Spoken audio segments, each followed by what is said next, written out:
होता है, सबमिशन का होता है। अगर आपको नया अपना वोटर आईडी कार्ड बनवाना है तो आपको फॉर्म 6 भरना होगा, लेकिन फॉर्म 7 जो है नाम काटने का होता है। लेकिन नाम काटना इतना आसान नहीं है आंचल। नाम काटने के लिए आपको सबसे पहले करना यह होता है कि बताना पड़ता है कि किस कारण इनका नाम काटा जाए, उसमें आपको, और उसके बाद चुनाव आयोग, क्योंकि ये जो लाल बाबू हुसैन का मामला जो केस था, उस केस का को रेफर किया जाता है बार बार। लाल बाबू हुसैन केस जो है उसमें यह कहा गया था कि किसी का भी नाम, उसके बाद, और एक नहीं 3 जजों की जो बेंच थी उसने ये फैसला सुनाया था कि एक नहीं बल्कि कई बार आपको ये बताना पड़ेगा कि आपने जैसे आपका नाम काटना है, मैंने एप्लीकेशन दे दिया, फॉर्म 7 आपके नाम से भर के दे दिया कि आंचल यहाँ नहीं रहती हैं, इस देश की नागरिक नहीं है, इनका नाम काट दें। तो चुनाव आयोग मेरी बात मानकर आपका नाम नहीं हटाएगा। चुनाव आयोग पहले अपनी तहकीकात करेगा, अपने ढंग से जांच करेगा, उसके बाद आपको नोटिस भेजेगा, फिर आपको कहेगा कि आपके खिलाफ ये शिकायत दर्ज की गई है, इस शिकायत में ये कहा गया है कि आप यहाँ की नागरिक नहीं हैं या यहाँ नहीं रहती हैं। आप अगर यहाँ की नागरिक हैं या इस स्थान पर आप रहती हैं तो आपको अपना जो प्रूफ आइडेंटिटी प्रूफ दीजिए आप, और उसके बाद आप प्रूफ देती हैं। अगर नहीं देती हैं तब तो एक लंबा प्रोसेस है। ये लाल बाबू हुसैन का केस था और जिसमें उनकी जीत हुई थी, 3 जजों की बेंच ने यह फैसला सुनाया था। अब यहां पे हो ये रहा है कि जब से बिहार का चुनाव की शुरुआत से हमने देखा कि 25 जून 2025 को बिहार में SIR की आनन फानन में घोषणा होती है, फिर उसके बाद सब कुछ हम लोगों ने देखा है, बिहार के चुनाव को भी आपने कवर किया। लेकिन उसके बाद जब फॉर्म 7 का मामला आता है तो फॉर्म 7 ट्रक भर भर कर वहां पर पहुंचाया जा रहा है। पश्चिम बंगाल में एक आशंका है, एक शक है, एक संदेह है वहां की सरकार को कि केंद्र में बैठी हुई जो सरकार है, मोदी सरकार, ये वहां अपने हिसाब से वहां वोटर लिस्ट तैयार करवाना चाहती है, जैसे बिहार में हुआ, और उसके बाद उस वोटर लिस्ट के जरिए वो चुनाव जीतना चाहती है। और इसीलिए यहां जो वोटर्स हमारे हैं, यानी तृणमूल कांग्रेस के वोटर्स हैं, समर्थक हैं, कार्यकर्ता हैं, उनके नाम को डिलीट कर दिया जाए। तो डिलीशन का जो फॉर्म है, यानी फॉर्म 7, वो वहां पर भेजा जाने लगा। जो संदेह है वो मैं कह रहा हूं, इसके लिए मैं अभी आधिकारिक तौर पर इसकी पुष्टि नहीं कर सकता, लेकिन संदेह है कि एक साथ आप इतने भर भर के हजारों की संख्या में अगर फॉर्म 7 दे रहे हैं, इसका मतलब है कि कहीं ना कहीं दाल में काला है। अब इसके बाद यह मामला वहां से अब कोर्ट तक पहुंच चुका है, लेकिन यही मामला दूसरी तरफ उल्टा पड़ गया। यानी उत्तर प्रदेश में हुआ ये कि PDA और बाकी यानी विपक्ष काफ़ी मजबूत हो गया। यहाँ पे कार्यकर्ता जो समाजवादी पार्टी के हैं वो काफ़ी मजबूत हो गए, और समाजवादी पार्टी के कार्यकर्ताओं, समर्थकों, वोटरों के नाम तो जुड़ गए, लेकिन कई ऐसे BJP के समर्थक वोटर हैं जिनके नाम कट गए। अब यहाँ पर आप देखिए कि परसों 6 तारीख थी, 6 तारीख आखिरी दिन था, लेकिन 6 तारीख से फिर बढ़ा के 6 फरवरी से बढ़ा के 6 मार्च तक कर दिया गया है। नाम एडमिशन वाला मामला जो है, इसमें सबमिशन का मामला, समय सीमा बढ़ा दी गई है। अब एक जो अभी आप बता रही हैं बहुत इंपॉर्टेंट खबर है कि फॉर्म 7 को अब आप अकेला, अगर आप डिलीशन के लिए फॉर्म 7 भर रही हैं तो आप एक इंडिविजुअल एक ही फॉर्म भर सकता है। और ये इसलिए क्योंकि वहां पर तो आप कर रहे थे, पश्चिम बंगाल में ऐसी आप स्थिति उत्पन्न नहीं कर रहे हैं। पश्चिम बंगाल में अभी भी आपने ये नहीं कहा कि एक आदमी एक ही फॉर्म भर सकता है, फॉर्म 7, लेकिन उत्तर प्रदेश में क्यों कह रहे हैं? इसलिए कह रहे हैं उत्तर प्रदेश में क्योंकि यहां पर आपके पैर पे बीजेपी, आपके पैर पे कुल्हाड़ी, जो आप किसी और को मारना चाह रहे थे, आपके पैर पे है। तो ये पूरा का पूरा मामला दिखाई दे रहा है, जिस पर संदेह के बादल तो घिरे हुए हैं, इसमें कोई शक नहीं है। लेकिन फॉर्म 7 यही है जहां पर आपके नाम को डिलीट करने के लिए कहा जाता है, डिलीशन का मामला आता है, सबमिशन का मामला नहीं आता है। और ऐसे में ये जो निर्णय है, ये जो आदेश है, ये स्वागत योग्य है, इसका स्वागत करना चाहिए। और यही मैं तो कहूंगा कि यही काम उधर पश्चिम बंगाल में भी होना चाहिए, यही काम उधर तमिलनाडु में 1 करोड़ बताया जा रहा है, 1 करोड़ लोगों के नाम काट दिए गए, वहां के बताते हैं, स्टालिन बताते हैं।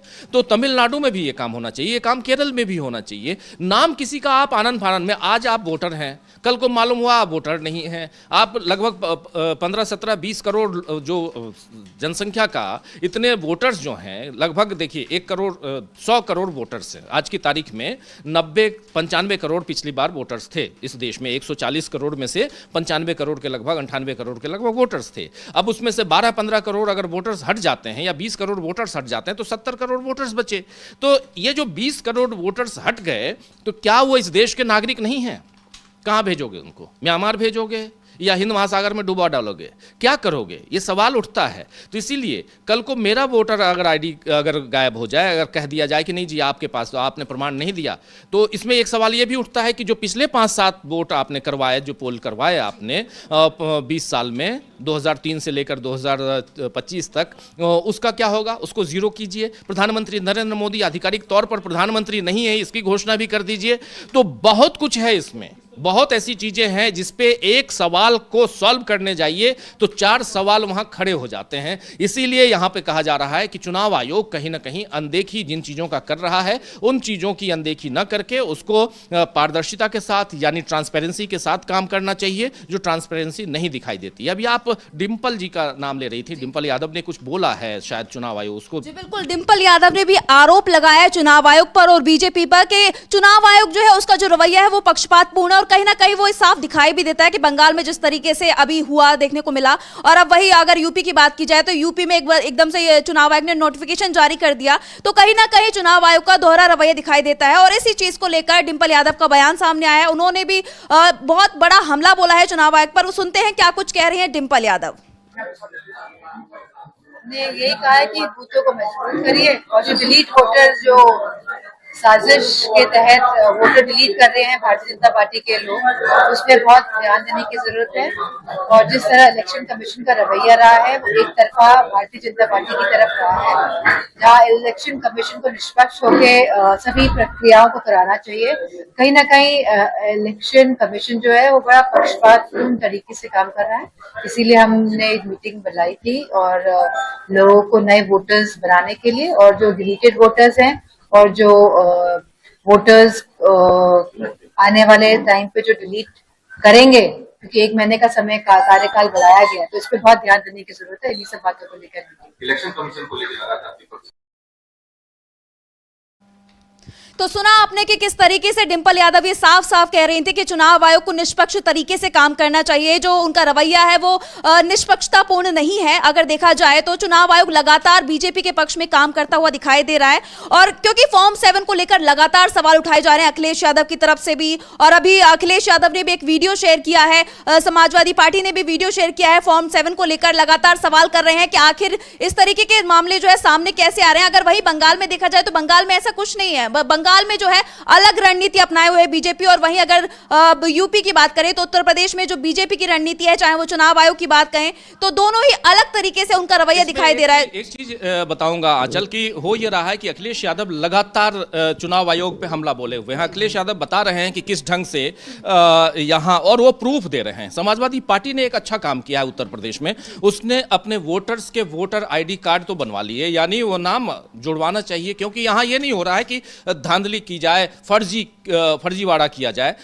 जिन लोगों के नाम काटे जा रहे हैं, इसका मतलब कहीं ना कहीं या तो सचमुच वो गलत हैं, जैसे बिहार में कोई घुसपैठिया नहीं मिला, उत्तर प्रदेश में कितने घुसपैठिए हैं, वो घुसपैठिए क्या बीजेपी को वोट देते थे? क्योंकि अगर बीजेपी के वोटर्स कट गए तो क्या बीजेपी के वोटर्स थे? वो घुसपैठिए जो हैं वो बंगाल से, बांग्लादेश से आए हुए या दूसरे देशों से आए हुए। तो एक तो ये अखिलेश यादव क्या कर रहे हैं, वो प्रूफ दे रहे हैं, प्रमाण दे रहे हैं। फॉर्म 7 काटे हुए जो लोग, फॉर्म 7 यानी डिलीशन, उसको लेकर जरा एक बाइट अभी आप कह भी रही थी, एक बाइट सुनवा देते हैं जिसमें अखिलेश यादव अलग अलग प्रूफ दे रहे हैं कि कैसे लोगों को लोग हैं और उनके नाम काटे जा रहे हैं। एक सीरीज उन्होंने चलाया अखिलेश यादव ने कि कैसे मेरा नाम है लेकिन मेरे खिलाफ किसी और ने फॉर्म 7 जमा कर दिया, बता दिया कि इसका नाम काट दो जी।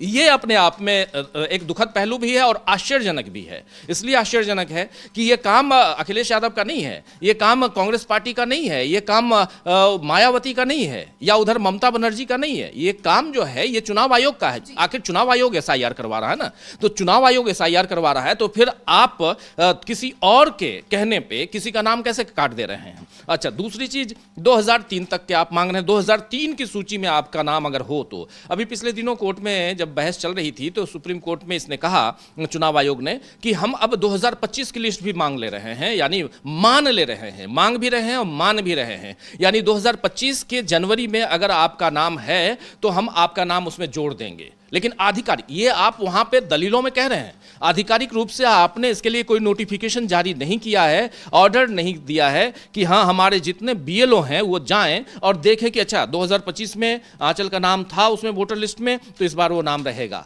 ये नहीं, आंचल को अगर अपना नाम जुड़वाना है तो आपको 2003 की सूची में अपना नाम अगर है, उस समय आपका नाम नहीं था तो नहीं है, तो पिताजी का नाम बताइए, माताजी का नाम बताइए, उन दोनों के नाम थे तभी आपका नाम जुड़ेगा। तो एक कॉम्प्लिकेट किया गया इस पूरे मामले को, और कॉम्प्लिकेट करने के बाद जो लोग थोड़े जागरूक हैं, जो जिनकी पहुंच वहां तक है, आप वहां तक पहुंच सकती हैं, थोड़ा समय आप खर्च कर सकती हैं तो आप जाकर अपना नाम जुड़वा लेंगे। लेकिन जो नहीं समय खर्च कर सकते हैं, जिनके पास पैसा भी नहीं है, वो जिनको अगर 10 रुपये खर्च करने में, फोटोकॉपी लेने में उनको जिनको तकलीफ होती है, वो क्या करेगा? तो एक बड़ा सवाल यहाँ पे पैदा होता है। लेकिन बात मैं कर रहा था और आप भी कर रही थी कि फॉर्म 7 को लेकर एक सीरीज चलाई है अखिलेश यादव ने, जिसमें साफ साफ वो दिखा रहे हैं कि कैसे कैसे लोगों के नाम काटे गए हैं और उन लोगों को लाकर सामने वो खड़े कर रहे हैं। शायद उसी कोई बाइट है। जी बिल्कुल, सुन लेते हैं कि आखिर जो अखिलेश यादव ने सीरीज चलाई है फॉर्म 7 के गलत इस्तेमाल को लेकर, आखिर उसमें है क्या, वो जो व्यक्ति हैं वो कह क्या रहे हैं? क्या नाम है आपका? पुजारी प्रसाद यादव। कहाँ के बिल्लू हैं आप? भैसाही के, रियारा और भैसाही के। आपके गांव के लोग आए थे थाने पे एप्लीकेशन देने जी। उनका कहना है कि वहाँ के जो 86 लोगों का नाम काटा जा रहा है। क्या मामला है, क्यों काटा जा रहा है भाई?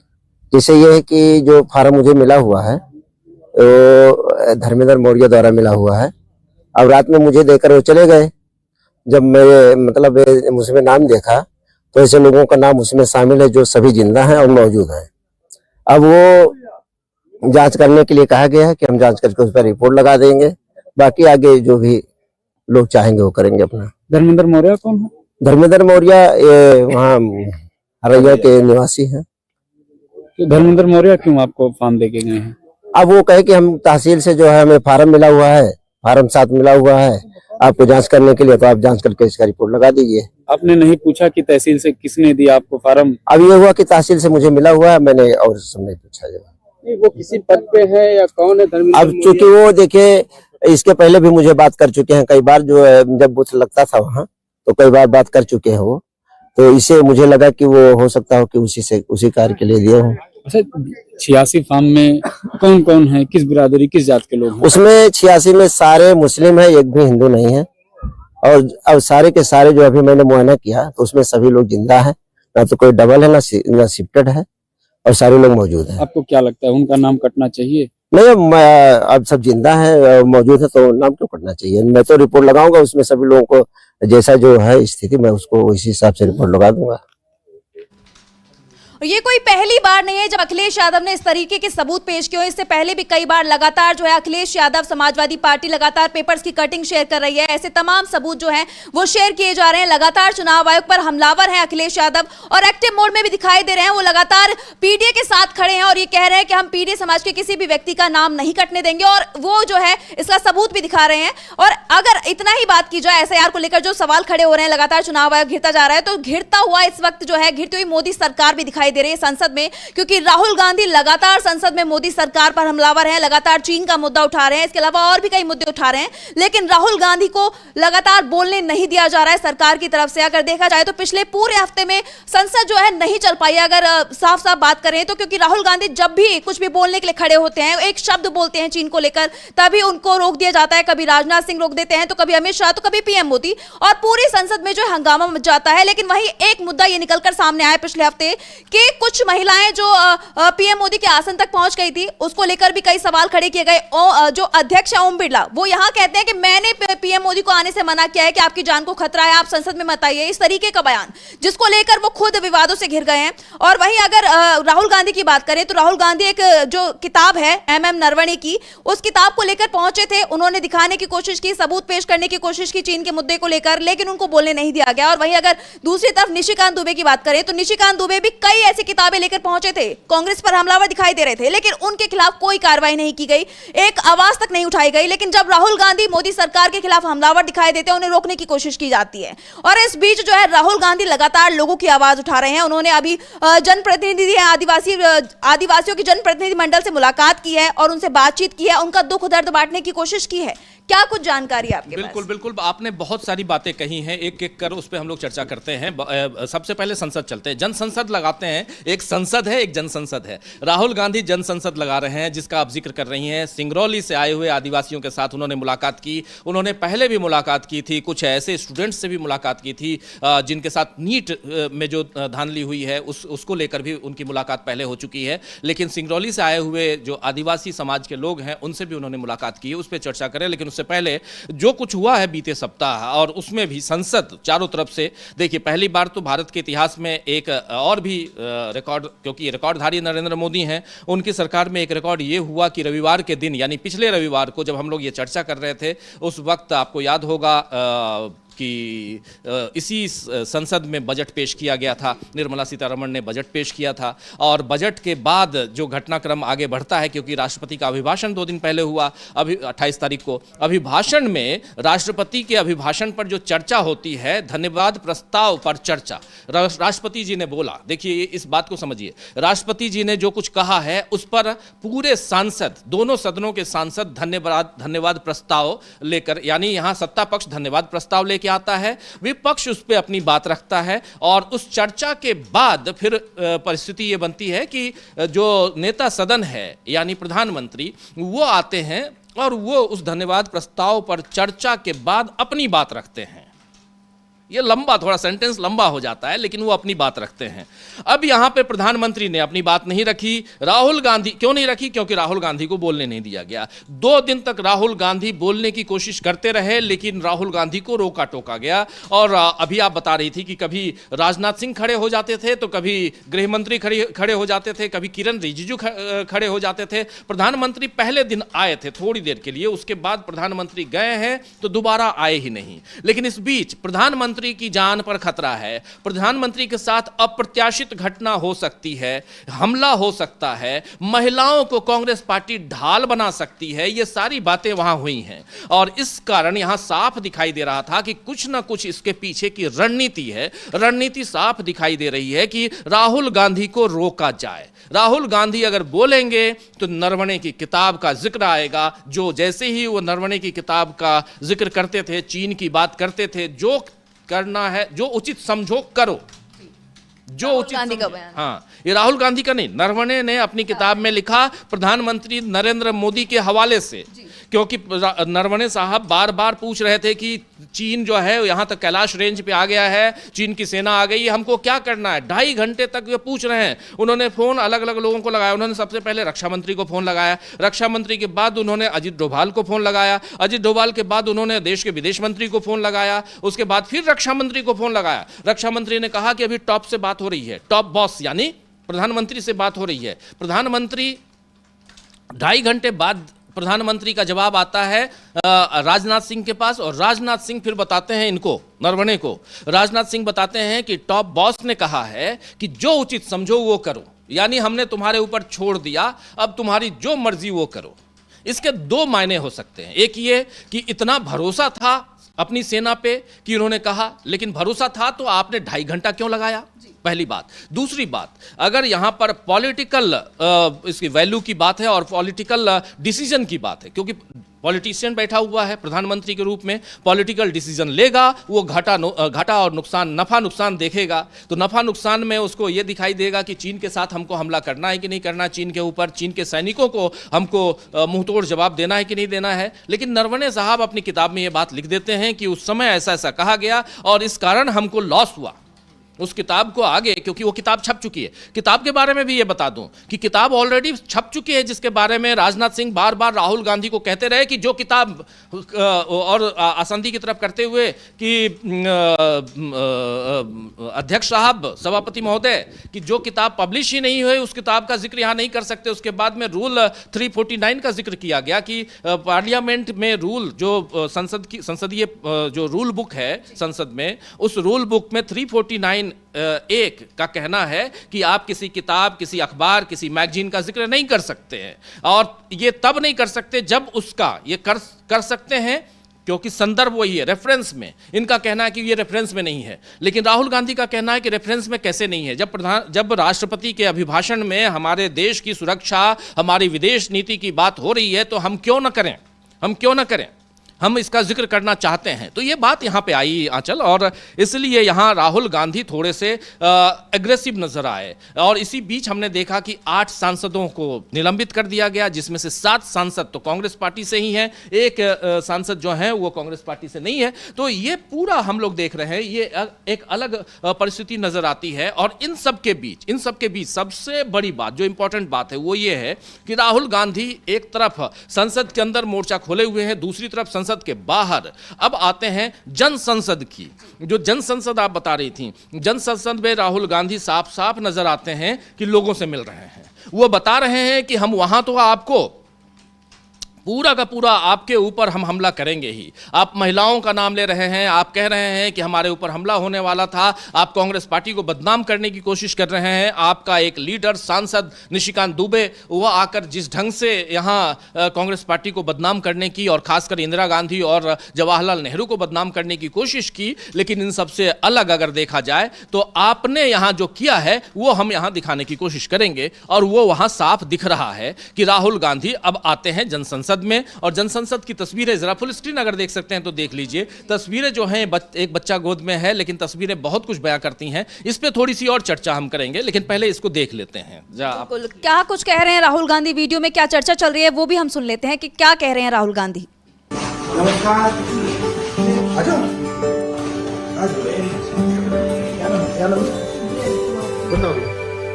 भैया हम लोग सिंगरौली से एक बासी बिरदा है। लगभग 2, 2.5, 3 साल से लगातार हम लोग लड़ रहे हैं वहाँ पर सारे आदिवासी के। हम अपना जंगल, अपनी माटी जमीन नहीं छोड़ के कहीं नहीं जाना चाहते, क्योंकि अगर हमारी पीढ़ी चली जाएगी तो हम कहाँ जाएंगे। हम कुछ भी लेना भी नहीं चाहते, कोई भी के हमको शासन कोई सुविधा नहीं, हमको जहाँ है वहाँ के रहने दिया जाए।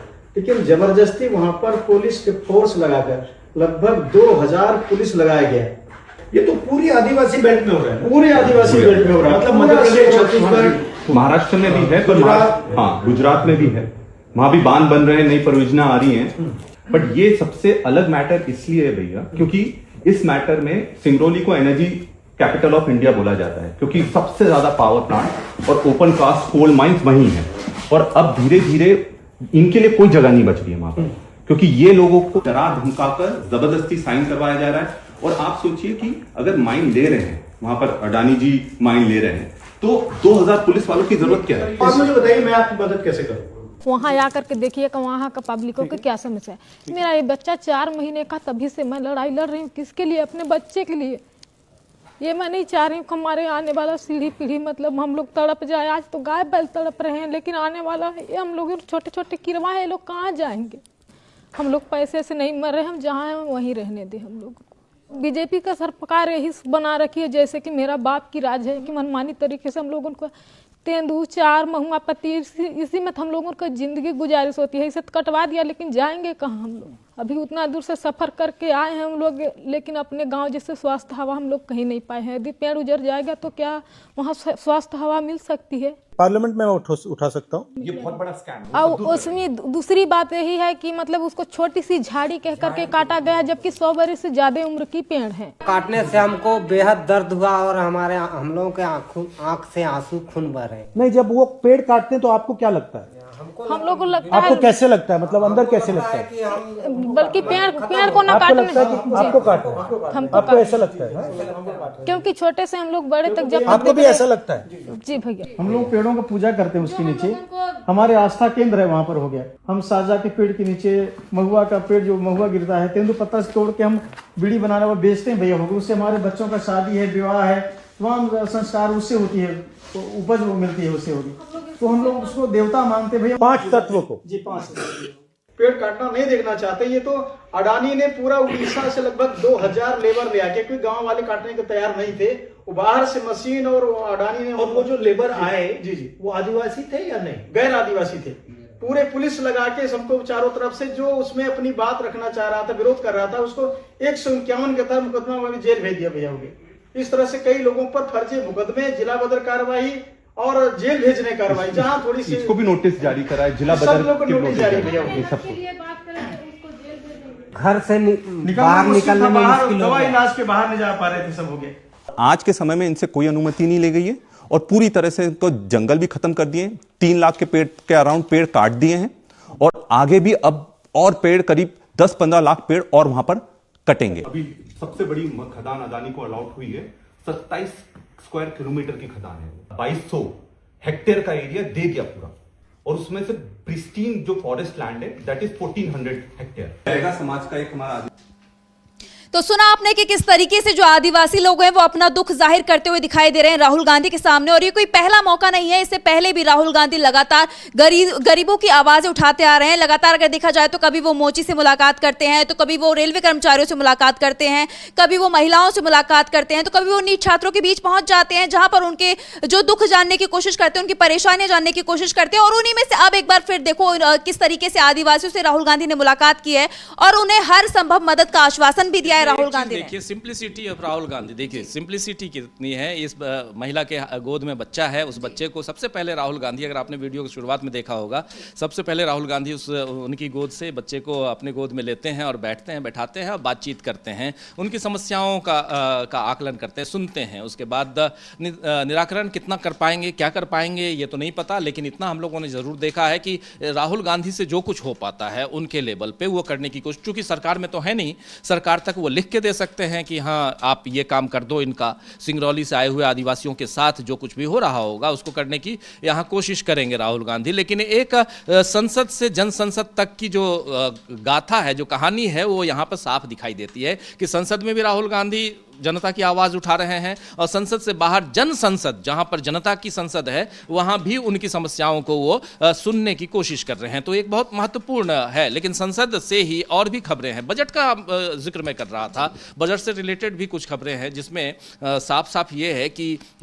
इस बार तो बजट लेके आप आ गए हैं, लेकिन पिछली बार जब बजट आप लेके आए थे उसमें से 53 ऐसी योजनाएं हैं, 53 ऐसी योजनाएं हैं जिन योजनाओं पर पैसा पूरा खर्च नहीं हुआ। 60% आपने खर्च ही नहीं किया है दिसंबर तक, और ये 3 महीना बचा हुआ है दिसंबर तक का आकलन, यानी अप्रैल से लेकर, अप्रैल में बजट एलोकेट होता है, मार्च में, फरवरी मार्च में बजट आया, फिर बजट को पास करके और आप फिर अप्रैल से लेकर अगले साल 31 मार्च तक के लिए बजट लेके आते हैं कि हाँ किस मद में कितना पैसा जाएगा, कहाँ कितना खर्च होगा, अलग अलग सेक्टर के हिसाब से। लेकिन यहाँ पर आप देखिए कि बहुत सारे ऐसे, मैं अभी देख रहा था, एक खबर देख रहा था, बहुत महत्वपूर्ण खबर है, करीब 53 ऐसी योजनाएं हैं जहाँ 500 करोड़ रुपए का बजट निर्धारित किया गया था, और इनमें से कई सारी योजनाएं ऐसी हैं जिनमें पैसे खर्च ही नहीं हुए हैं और बहुत कम खर्च हुए हैं। और ये 31 दिसंबर तक 2 लाख करोड़ का बजट रिलीज किया गया था, लेकिन ये कुल बजट का 41.2% ही था। कुल बजट का 41% ही एलोकेट किया गया, रिलीज किया गया, बाकी 60% रिलीज ही नहीं हुआ क्योंकि डिमांड ही नहीं आई। उधर से डिमांड आती तब तो आपको इधर से दिया जाता, पैसा दिया जाता, मतलब आपको जरूर। और ये कौन कौन सी योजनाएं हैं ये जरा देख लीजिए, बहुत महत्वपूर्ण है। प्रधानमंत्री किसान सम्मान योजना, सबसे पहले किसानों की बात, वाटर मैनेजमेंट, पानी की बात, जल में जो इसकी बात होती है, फिर देखिए जल प्रबंधन, फिर PM ई बस सेवा, इलेक्ट्रॉनिक बस सेवा, फिर धरती बाबा जनजातीय ग्राम उत्कर्ष अभियान, जल जीवन मिशन, कंप्यूटराइजेशन और प्राइमरी एग्रीकल्चर क्रेडिट सोसाइटी, ऐसी योजनाएं। इसके अलावा भी बहुत सारी हैं योजनाएं जिसको आप देखेंगी, बहुत अजीब। अमृतकाल, ये भी अमृतकाल ही चल रहा है क्योंकि अमृतकाल में ही ये सब हो सकता है। अब देखिए, परिवार कल्याण के तहत इंफ्रास्ट्रक्चर सुधार, इंदिरा गांधी राष्ट्रीय विधवा पेंशन योजना, अनुसूचित जाति के छात्रों के लिए प्री मैट्रिक वजीफा योजना, और इसके अलावा मनरेगा, जिसको अब वीवीजी राम जी कर दिया गया है, मनरेगा, फिर अनुसूचित जनजाति के छात्रों के लिए पोस्ट मैट्रिक स्कॉलरशिप योजना, इन सब पे 40% ही खर्च हो पाया है। तो ये अपने आप में ये दुखद पहलू है। आप खर्च या तो एलोकेट मत कीजिए, अगर लगता है कि यहाँ पर इस डिपार्टमेंट में हमको 10 रुपये से काम चलेगा तो आप, इसका मतलब है कि आप 60 रुपये एलोकेट कर रहे हैं, या ये है कि आपने काम किया ही नहीं। दो ही चीज हो सकती है, दो ही काम, या आपने काम नहीं किया या आपने ज़्यादा पैसा दे दिया है। मुझे नहीं लगता है ज़्यादा। जैसे मनरेगा की बात, मनरेगा में आपने कटौती करना शुरू कर दिया, और अब तो परिस्थिति ये है कि मनरेगा का नाम ही बदल दिया, मनरेगा के पूरे स्वरूप को आपने चेंज कर दिया, सब कुछ आपने ध्वस्त कर दिया। उस पूरे एक ढाल के रूप में था वो। कोरोना काल में हमने देखा कि कैसे गरीबों के लिए मनरेगा जो है वो जीवनदायिनी योजना के रूप में साबित हुई थी। लेकिन यहाँ पर ऐसा नहीं हुआ। तो इसलिए यहाँ एक चूंकि बजट का सेशन चल रहा है, अब कल से फिर से शुरुआत होगी, इसलिए ये जानना जरूरी है। यहाँ पर ये बहुत बड़ी खबर है आंचल कि यहाँ पर आप 60% खर्च ही नहीं कर रहे हैं, 60% आप अभी तक रखे हुए हैं। अब ऐसे कब में सवाल तो ये भी है कि आखिर उस 60% का क्या होगा आगे? हाँ, वो रह जाएगा। वो जब पैसे जो खर्च नहीं होते हैं तो वो अब अलग अलग उसमें कैरी फॉरवर्ड भी होते हैं, लेकिन खर्च क्यों नहीं किया आपने, ये बात आती है। इसलिए क्योंकि आपने काम नहीं किया। अगर आप काम करें, यहाँ सड़क बनवानी है तो सड़क आप नहीं बनवाएंगे, रोड नहीं बनवाएंगे तो फिर रोड वैसी रहेगी ना। आप जनहित के मुद्दे, ये सारी जो चीज़ें हैं, अब आपने प्री छात्रों को पोस्ट मैट्रिक स्कॉलरशिप योजना, आपने छात्रों को मैट्रिक तक पढ़ाने का काम आपने किया क्या? अगर किए होते तो फिर पोस्ट मैट्रिक स्कॉलरशिप योजना भी लेके आते, जिस योजना में आपने मात्र 40% ही खर्च किया है। इसका मतलब है कि 10 लोगों को देना था, आपने 10 में से 4 लोगों को ही दिया, 4 छात्रों को दिया। अगर 10-10 रुपये बांटना था तो ये एक गंभीर पहलू है, गंभीर विषय है, जिस पे आने वाले समय में मुझे लगता है कि जब ये बजट सेशन और आगे बढ़ेगा तो इस खबर पे चर्चा होगी, बहुत चर्चा होगी, लेकिन बहुत महत्वपूर्ण है। और इससे इतर, इन सब खबरों से इतर, जरा मैं आपको कहूँगा कि हम ले चलिए हम लोगों को, हमारे तमाम साथियों को महाराष्ट्र की तरफ, जहां से दो बहुत बड़ी खबरें आ रही हैं। बिल्कुल, पहली बड़ी खबर तो यह है कि मोहन भागवत ने बहुत बड़ा बयान दिया। उन्होंने साफ ये बता दिया है कि आरएसएस प्रमुख बनने के लिए जरूरी नहीं है कि आप ब्राह्मण हो, किसी भी जाति से हो सकते हैं आप, मतलब आरएसएस प्रमुख बन सकते हैं। बहुत बड़ा बयान है। इसके अलावा एनसीपी के विलय को लेकर भी लगातार चर्चाएं तेज है कि अजीत पवार गुट के बाद, मतलब जब अजीत पवार का विमान क्रैश होने के बाद जो निधन हुआ, उसके बाद आखिर ये एक हादसा था या महज एक घटना